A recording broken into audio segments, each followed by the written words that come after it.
J'ai rencontré Andrzej pour tourner L'Amour braque, d'abord. C'était en vue de tourner L'Amour braque. Et je l'avais rencontré une première fois à une projection d'un film de Maurice Dugofsen qui s'appelait Sarah. Et moi j'étais assez content de l'image que j'avais faite parce que c'était une image brillante, c'était une image nette. Enfin, ça se passait dans le sud de l'Espagne. Et enfin, je sais pas, avec Dugofsen, on avait fait un vrai travail sur l'image. Et je me souviens qu'à la sortie, de la projection, il était là et il était venu me voir. Il m'avait dit: j'ai trouvé ça très beau, ça. On fera un film ensemble. Voilà, et ça s'est passé comme ça. Et puis, je n'ai plus entendu parler de Andrzej pendant plus d'un an. Il m'avait envoyé, je crois, un scénario qui s'appelait La Vénus et la fourrure, ou quelque chose comme ça. Et film qui ne s'est pas fait. Et puis j'en ai plus entendu parler. Et puis un jour, j'ai reçu un coup de fil. Voilà, on va tourner. J'aimerais que vous fassiez le film avec moi. Et c'est L'Amour braque. Voilà. Donc, on s'est rencontrés. Il m'a donné rendez-vous. On s'est rencontrés dans un bistrot pas loin des Champs-Élysées parce que c'était à côté de la production. Et puis voilà, on a parlé. Et je me souviens plus, mais je ne suis pas sûr que la première, cette rencontre-là, je ne suis pas sûr que j'avais lu le scénario. Je crois que je n'avais pas lu le scénario. Donc on avait parlé de choses beaucoup plus générales, parce que quand vous rencontrez un metteur en scène comme ça et que vous n'avez pas lu son scénario, on n'a pas grand-chose à se dire, parce que c'est quand même le film qu'on va faire ensemble qui nous intéresse. Et là, il n'y avait pas... donc c'est lui qui m'a surtout parlé du scénario. Bon, c'est quelque chose qui s'est passé en 84, donc il y a 22 ans. Il y avait quand même... le temps a passé beaucoup et je ne me souviens plus très très bien de tout ça, mais le peu de souvenirs que j'en ai, c'est... à l'époque, le film devait se faire avec Adjani déjà. Et il m'avait dit... je me souviens qu'il m'avait dit deux choses. Il m'avait dit: je veux que le blanc de l'œil de l'actrice soit blanc. Voilà. Ça, c'était la première chose qu'il m'avait dite sur le style photographique de... Et après, il m'avait dit une chose qui était beaucoup plus... Ça faisait beaucoup plus méditer, c'était y réfléchir, c'était: je veux une image habitée par Dieu. Alors là c'était déjà beaucoup plus difficile. Enfin, moi, ça évoquait beaucoup moins de choses pour moi, ou ça évoquait quelque chose de beaucoup moins abordable déjà. C'était... Donc voilà, on s'était quitté là-dessus. J'avoue, quand on s'était quitté la première fois, j'étais même pas sûr de faire le film. Je me suis dit: bon, est-ce que je vais dire des choses intéressantes qui vont me convaincre de faire le film avec moi? Est-ce que... Bon, j'étais pas sûr. On s'était séparés sans... Et puis il m'a rappelé, ou la production m'a rappelé en me disant: bon, ça y est, vous faites le film, on commence à travailler.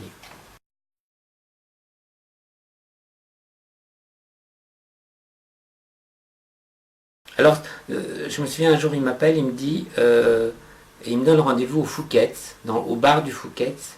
Il faut qu'on y soit à 7h moins 10. Je dis: ah bon? Il dit: oui, parce qu'à 7h moins 10, le soleil donne sur le bord du bar, sur la partie dorée du bar, et il y a une très belle lumière. Je voudrais te montrer, parce que, voilà, ça c'est une des lumières que je voudrais dans le film. Je voudrais te montrer un... Parce que c'est vrai, quand on fait un film, avant de tourner et avant d'avoir vu des images, c'est très très difficile de parler de l'image. Parce que l'image, l'image c'est un langage en soi, mais le langage parlé parle très mal de l'image. On parle à coup d'approximation, à coup d'équivalence, mais on ne peut pas en parler précisément. Donc, on essaie d'accumuler un maximum de références. Alors ça, c'en était une. La référence du Fouquet, c'est devenu une référence.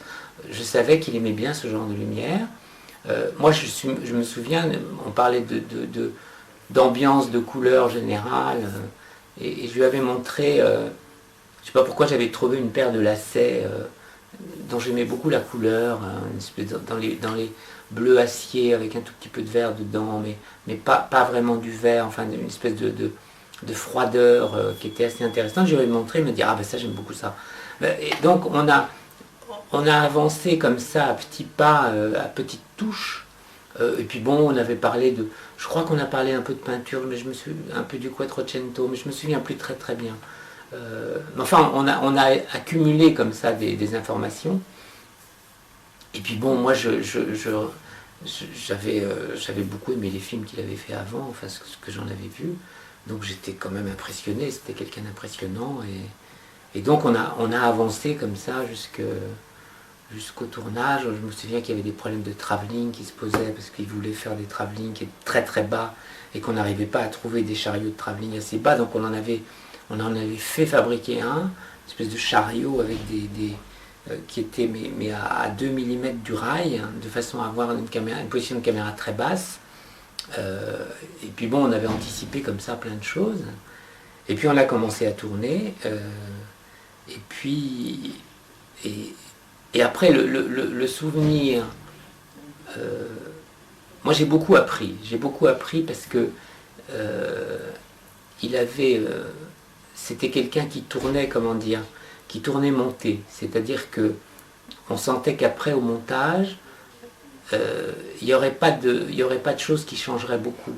C'est-à-dire que d'abord il se donnait très peu de choix de montage. C'est-à-dire qu'on tournait sur le texte par exemple et ça s'arrêtait à tel mot et que à partir de tel mot on changerait de plan.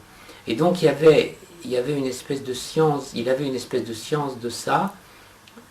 Et je me souviens d'un tournage où on courait tout le temps.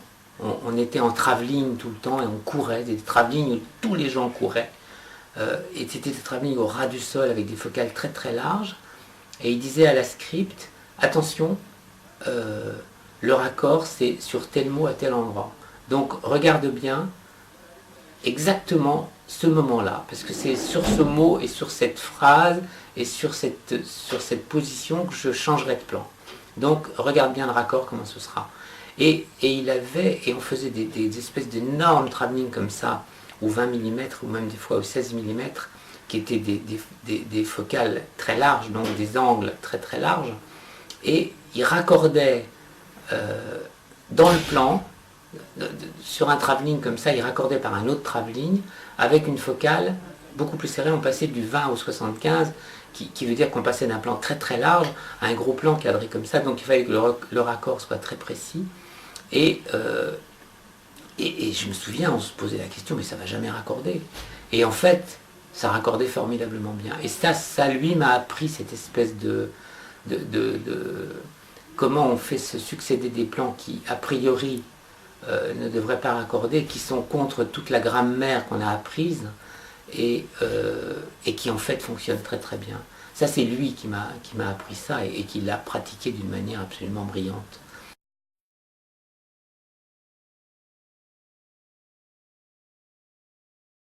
En 84, on tournait qu'en 35 et il n'y avait pas de numérique. Et donc le problème c'était on ne pouvait voir les rushs qu'en projection, c'est-à-dire qu'il fallait aller en projection pour voir les rushs, ce qui était très bien d'ailleurs. Mais on tournait à Paris et Andrzej ne voulait pas aller en projection le soir après le tournage. Il ne voulait pas voir les images de la journée. Parce que ça le perturbait à la fois pour ce qu'on avait fait dans la journée, et ça le perturbait pour le lendemain. Donc il avait institué une chose qui était un peu contraignante, mais qui en même temps était très très bien, c'est qu'on ne voyait les rushs que le dimanche après-midi. Donc le dimanche après-midi, on avait une projection de rush, je me souviens, c'était rue Lincoln, dans une salle de cinéma, dans une salle de projection rue Lincoln, et on allait voir les rushs là. Et donc on avait tous les rushs de la semaine, ce qui représentait au moins 3 heures de projection chaque semaine. Et je me souviens, tout le monde, il y avait beaucoup de gens qui venaient, et tout le monde avait le trac. Et moi j'avais eu des petits soucis au niveau photographique au début, parce que j'avais eu des problèmes de labo sur tout le pré-tournage qui avait eu lieu dans les Alpes. Bon, ça s'était arrangé, mais c'était terrible parce que j'avais vu comment Andrzej était exigeant sur l'image, et bon là c'était un problème de tirage, c'est pas un problème d'image, mais ça m'avait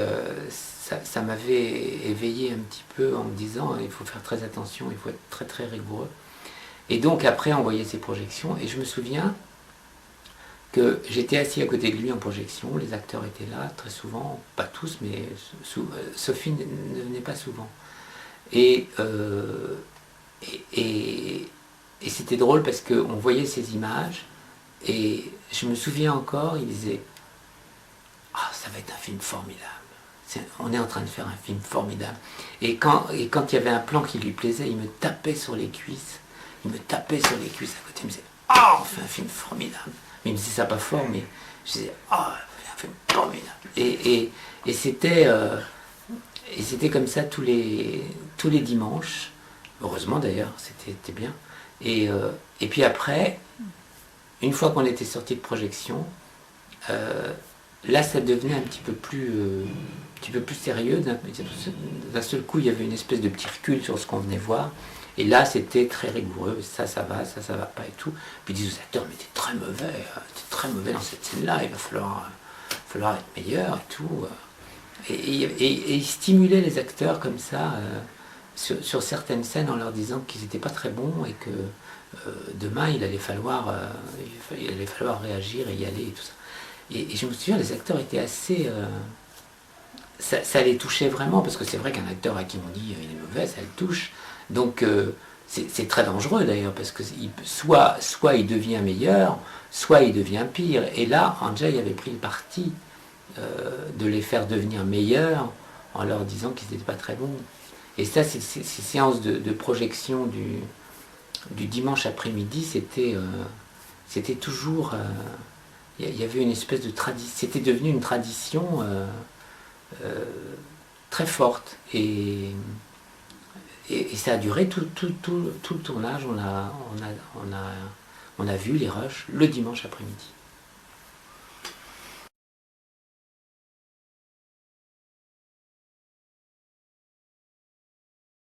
Bah, le style Zulawski, c'est ça, c'est ces espèces de plans comme ça, toujours assez fous d'ailleurs, qui décrivent le décor à 100 à l'heure, avec les comédiens qui se déplacent très très vite dans les décors, et on raccorde et avec des espèces de raccords de gros plans sur les acteurs qui continuent à jouer la scène. Et le style Zulawski, c'est aussi au niveau du jeu des comédiens une espèce de je sais pas comment on peut appeler ça, de force et d'exaltation totale, hein, des comédiens qui jouent le texte, quoi. Surtout l'Amour braque, hein, ça a été particulièrement fort dans l'Amour braque. Et les comédiens étaient... Et ce qui était bizarre, c'est que on avait l'impression, les comédiens faisaient tout ça, et ils se disaient, mais où ça va nous mener? Enfin, il y avait toujours une interrogation des comédiens, c'était jamais... Et lui, il disait, bon, c'est sûr, il faut faire comme ça.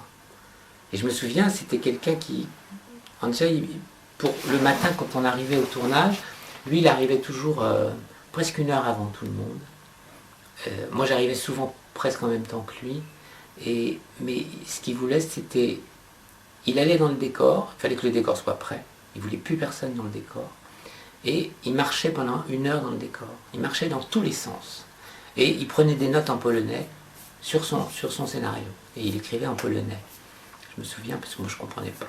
Et il prenait des notes comme ça. Et puis, au bout d'une heure, j'allais le voir. Et puis il me disait, ben voilà, on va faire ça comme ça.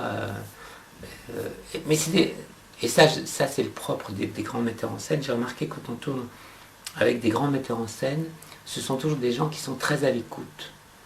Il n'y a pas de... Il y a pas de...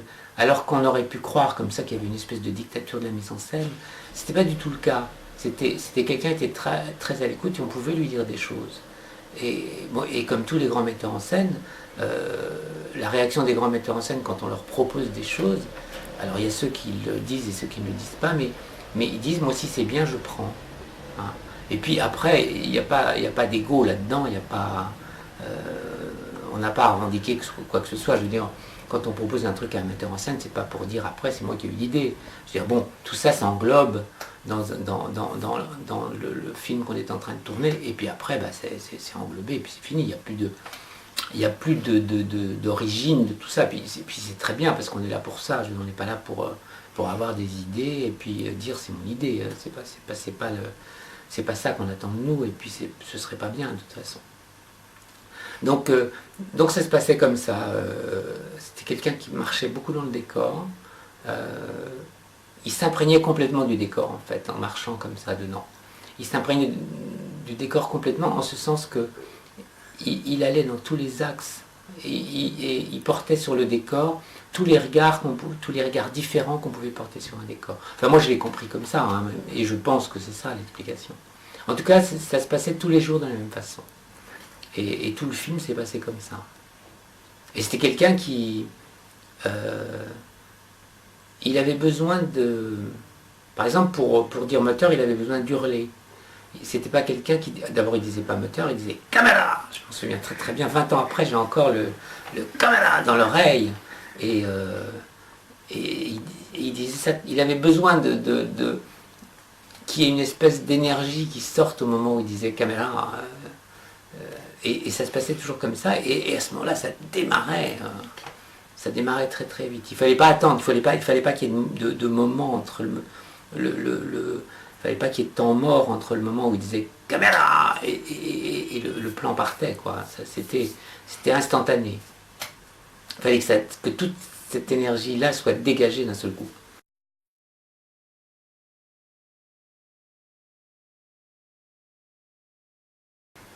Bah oui, au départ, L'Amour braque, c'était l'adaptation de l'Idiot de Dostoïevski. Et en fait, c'était une adaptation le scénario avait été fait par Rod Agile. Rod Agile qui était essentiellement un auteur de chansons, puisque c'est lui qui a écrit toutes les chansons de Vanessa Paradis après, puis les chansons de Julien Clerc, enfin tout ça, c'était un immense auteur de chansons. Et il avait écrit ça. Ce que je ne sais plus, c'est s'il l'avait écrit pour Andrzej, ça j'avoue que je ne sais plus. Je ne sais plus dans quel ordre ça s'est fait, ou s'il avait fait ça, puis il avait montré à Andrzej, enfin. Bon, toujours est-il que c'était une adaptation très, très libre de l'Idiot. Et ce qui est très étonnant, c'est que, en revanche, c'est une chose dont Andrzej n'a quasiment jamais parlé. Je veux dire, il en a parlé après, mais moi je me souviens que je ne l'ai jamais entendu se référer à l'Idiot sur le tournage ou même en préparation. C'était jamais quelqu'un qui retournait à l'œuvre. C'était une adaptation excessivement libre et c'était une adaptation qui lui correspondait complètement, quoi. Il y avait des scènes complètement folles. Et Rod Agile, c'était un type, c'était un ancien...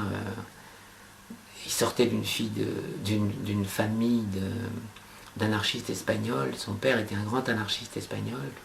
Et donc c'était quelqu'un qui avait connu des trucs dans son enfance, des coups de main, des choses comme ça. C'était assez violent. Et Rod Agile, il avait gardé une espèce de folie de ça, et puis une espèce aussi il avait un côté anarque qui était absolument incroyable. Alors qu'il était très riche, tout ça, il restait très très anard et très militant en même temps. Alors Andrzej, je sais pas trop ce qu'il pensait de ça, parce que Andrzej, c'est pas quelqu'un c'est pas un anard, Andrzej. Au contraire, c'est quelqu'un de très, avec des idées très structurées des idées politiques très très structurées. C'était pas du tout la même chose. Enfin, on avait cette impression-là en tout cas. Et donc tout ça pour dire que voilà, le scénario, en fait le scénario, si on relisait le scénario maintenant, il est assez différent du film. Le scénario a beaucoup, au tournage, le scénario a beaucoup évolué. Ne serait-ce que dans le ton où il est devenu beaucoup plus fou, encore beaucoup plus fou qu'il n'était. Parce que c'est vrai, quand on lisait le scénario, sans savoir comment Andrzej allait diriger les acteurs, on pouvait voir un film complètement différent. Et moi je me souviens, la première fois que j'ai lu le scénario, je connaissais très peu Andrzej, je ne savais pas comment il tournait, je ne savais pas comment il était capable de diriger les acteurs. Moi le film que j'avais vu, il était complètement différent de ce qu'on a fait. Bon, après on se coulait dans le moule très très vite, une fois qu'on avait compris la méthode et l'interprétation. On savait comment ça allait être. Mais au début c'était très très surprenant. Je veux dire, la manière dont il tournait, ces espèces de lignes à 200 à l'heure, ces acteurs qui criaient presque tout le temps. C'était dans le scénario, c'était pas une obligation. C'est lui qui a tiré le scénario vers ça. Et puis après, comme le tournage a été... donc si vous voulez, 20 ans après, ce qu'on se souvient du tournage, c'est de moments comme ça, un peu fous, comme les scènes de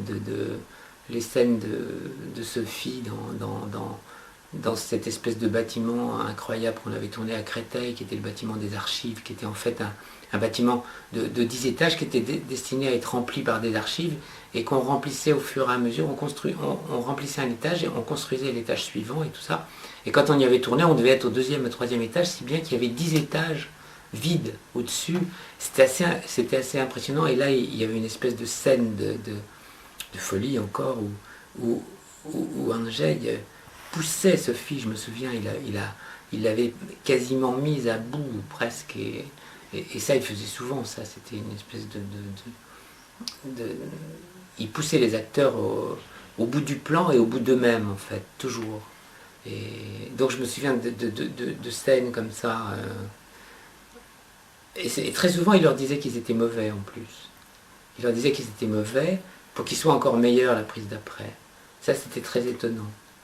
Et puis comme on tournait avec des focales très très courtes, donc ça veut dire qu'on avait une profondeur de champ souvent très très importante, il avait une manière de remplir le cadre qui était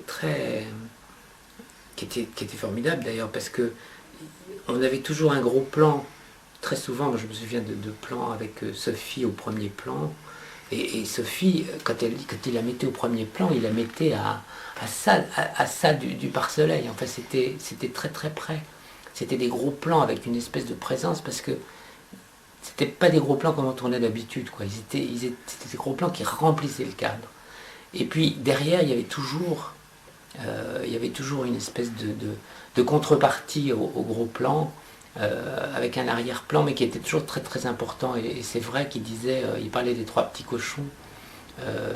On avait toujours derrière Sophie, très souvent on avait dans le fond les trois brutes épaisses qui étaient là, un peu floues quand même, mais toutes petites dans le fond du cadre. Et il aimait bien comme ça avoir toujours un rapport entre le premier plan et l'arrière-plan en fait. Ça c'était une chose très importante. Il avait une manière de remplir le cadre qui était très très forte et très systématique, quoi. C'était très très mathématique en même temps. C'était jamais, il n'y avait pas de choses faites à la légère dans le cadre. C'était toujours pensé, et ça se voit d'ailleurs, ça se voit dans le film.